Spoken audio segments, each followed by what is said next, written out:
सामनाच्या अग्रलेखातून शेतकऱ्यांचा बाप काढणाऱ्या भाजप आमदार बबनराव लोणीकर यांच्यावर निशाणा साधण्यात आलाय। आडनावातलं लोणी सत्तेच्या उकळीनं करपलं अशी टीका सामनातून करण्यात आली आहे। त्या सामनाच्या या अग्रलेखामध्ये नेमकं काय म्हटलेलं आहे एकदा आपण पाहूया। बबनराव लोणीकरांनी केलेल्या वादग्रस्त वक्तव्यावर सामनात म्हटलंय, भाजपसारखे पक्ष हे सावकार आणि शेटजींचेच आहेत। आजही ते जनतेला गुलाम किंवा वेठ बिगार मानतात। प्रेसिडेंट ट्रम्प यांच्या पुढे शेपूट घालणारे हे लोक गोरगरीब जनतेच्या अंगावर गाढवासारखे ओरडतात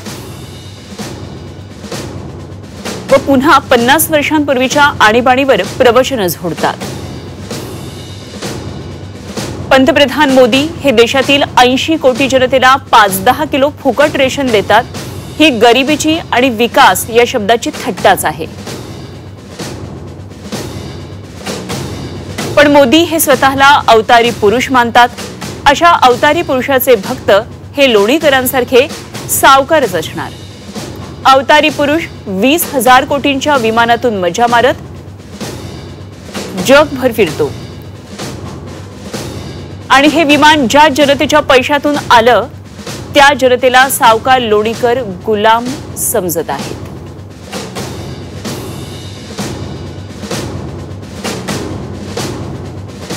तर सामनातून अशा प्रकारे टीका करण्यात आली आहे लोणीकरांवर। मात्र लोणीकरांनी काय नेमकं वादग्रस्त वक्तव्य केलेलं होतं एकदा आपण पाहूया। मला आपल्याला सांगायचं की कुठरवाट्यावरची चर्चा जी असते ना, तर ही चर्चा ऐकूच नका, ते पाहू नका आणि आपलं डोकं खराब करून घेऊ नका।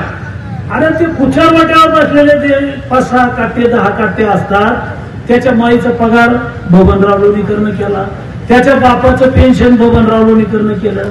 नरेंद्र मोदीजींनी 6,000 रुपये तुझ्या बापाला पेरणीला दिले। तुझ्या माईच्या, तुझ्या बहिणीच्या, तुझ्या बायकोच्या नावावर लाडक्या बहिणीचे पैसे आले।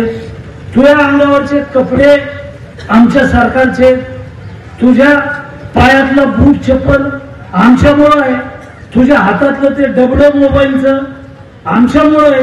अरे आमचंच घेतो ना, आमच्याच पगड्यावर करतो, आम्हालाच बोलतो।